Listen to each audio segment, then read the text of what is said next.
Peak Entertainment, and we are back again, and here now we have another video for you, and this will be my non-spoiler review of Avatar Fire and Ash.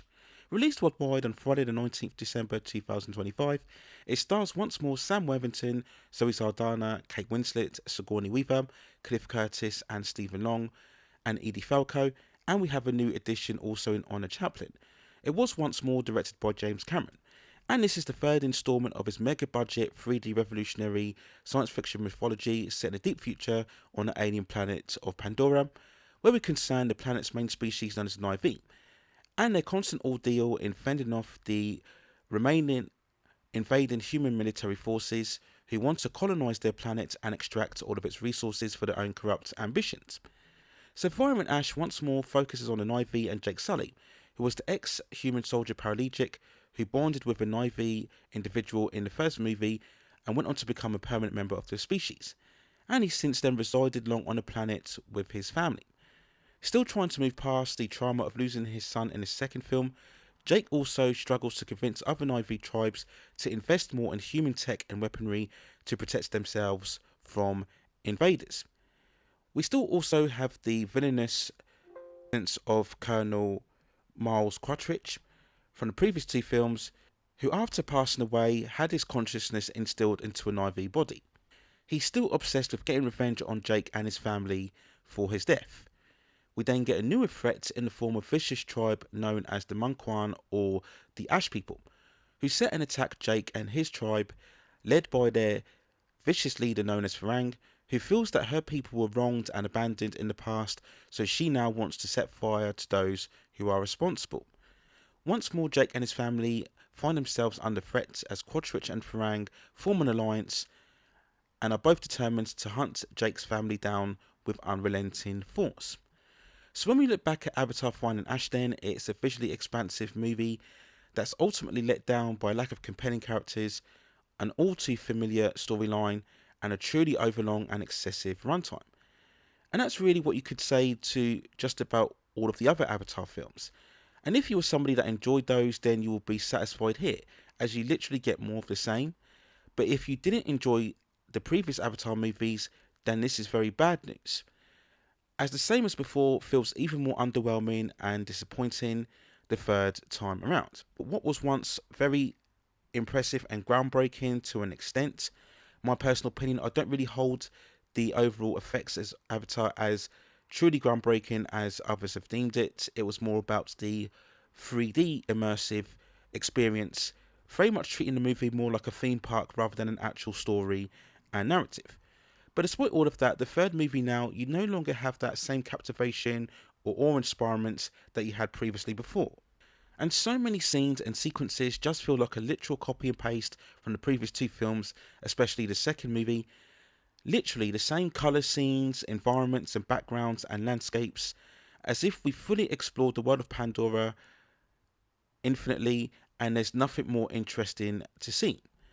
So at many times this film feels very repetitive, albeit it's very well presented and constructed on the screen of course.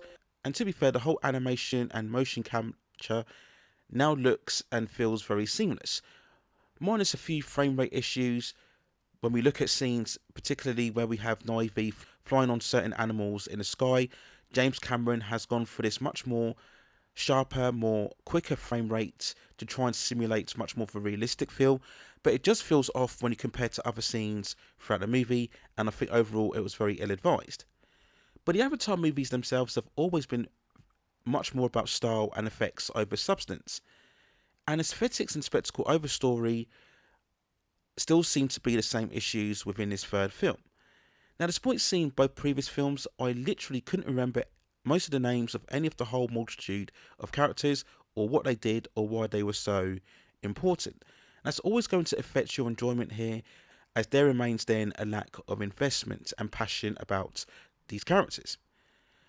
Now, in terms of the story, the various dilemmas and struggles and rivalries seen by Jake and his various family and Quattridge also are still here as the same as before.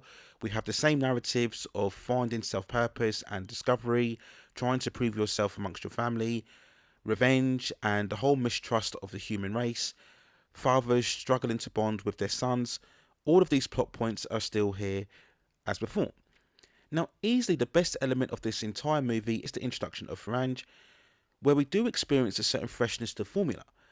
By seeing a far more volatile and almost deranged and psychotic antagonist, this offers a different type of narrative, and after a slow start, the movie really gets going when she enters the fray, which is probably amongst the standout sequence of the entire film, where we see the Ash tribe ambush Jake's people for the first time in mid-air, swarming down on them on their various winged beasts and shooting arrows. And this is when we really carry a certain verve and energy and tension, and it is admittedly very spectacular on the screen. And once more, for the most part, the visual effects are absolutely fabulous when you look at them upon them on a big cinematic canvas.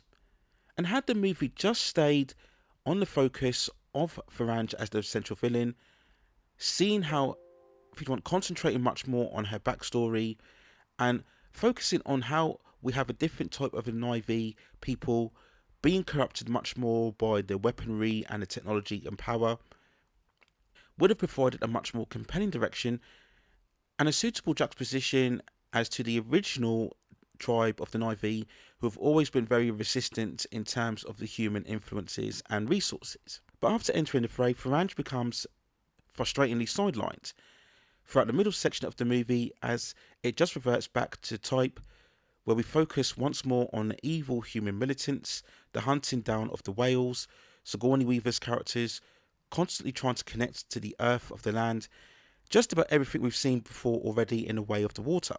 And it's equally as prolonged and dragged out, and this is where the story really started to lose me. Ironically, I started to get frustrated and nod off around the 2 hour mark, just as we approach the climactic last battle. And of course, things should be the other way round, where the exciting climatic act should really invigorate your interest. Once more, a similar experience I had with the second film. And the climatic act itself just goes on and on and on, and you're watching this thinking it will never end. A lot of the action sequences reflect once more the same beats as what we saw with The Way of the Water, with very little in terms of consequence and implication, because the end result is literally the same as what we got in the second film. This time the spider character is responsible for the central narrative due to his human form and his adjustment to breathing the natural air of Pandora. But they really don't go further enough in this direction, and to be honest, the character becomes increasingly annoying to watch. And as usual, all of the actors perform very fine in their roles. Some credit has to be given once more for the extensive amount of effort that they have to apply in surrounding themselves amongst all of the green screen and motion capture technology and still being able to portray convincing performances. Of the standouts, I would probably say Zoe Saldana, Oona Chaplin and Stephen Lin are overall the most substantial performances. And that's it really in terms of Avatar Fire and Ash. We can't really see anything more because, as I've mentioned several times now, it really is just a similar experience as what we've seen before. Now, of course, going back to the first film, that felt very fresh, exciting and invigorative. But by the time we come to the third installment now, it just feels very tired and boring and underwhelming, which is very much against the whole idea and concept of the Avatar movie itself. And you do think at this stage that it would be nice for James Cameron to actually take a bit of a detour away from Pandora and focus on making another standalone movie, but sadly that will not seem to be the case, as we already have 2 more installments at least planned for development, and of course that's fueled by the massive $2 billion box office that these films generate with a certain regularity. But again, your enjoyment will depend on your overall taste for the visual spectacle, if you favour that more over a lack of true storyline telling and also character development. So there's my other thoughts and feelings when looking back at Avatar Fire and Ash. Let me know what you think in the comments below. And if you have any other further movies, television series, or any other topics for the pop entertainment and culture scene that you'd like to see me cover, let me know within the comments and I will see if I can provide further commentary for you on that subject matter within the future.